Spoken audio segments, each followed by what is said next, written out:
দুটি আসনে লড়াই এবং কার্যত পশ্চিমবঙ্গে বোধহয় প্রথমবার দুটি আসনে লড়ছেন কোন বিরোধী দলনেতা। আপনি কিভাবে দেখছেন? হ্যাঁ, এরকম উদাহরণ ভারতবর্ষ প্রচুর আছে। আমি জানি না, আমার স্মরণে নেই। কিন্তু ভারতবর্ষে প্রচুর আছে। নরেন্দ্র মোদী আপনাকে বিধানের সুযোগও আছে। নরেন্দ্র মোদী আপনাকে অনুরোধ করে, আপনি না, কি অনুরোধ, নির্দেশ দিয়েছে। এখানকার কার্যকর্তারা আমার নাম লিখে দিয়েছে, পার্টি অনুমোদন দিয়েছে, মোদীজি আমাকে নির্দেশ দিয়েছে, তার আশীর্বাদ মাথায় নিয়ে নেমেছে। কথা বলছিলাম রাজ্যের বিরোধী দলনেতার সঙ্গে শুভেন্দু অধিকারী।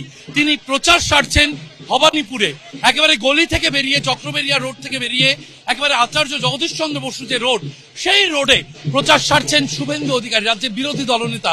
এবং তিনি বলছেন নরেন্দ্র মোদীর নির্দেশে তিনি দুটি আসনে দাঁড়িয়েছেন।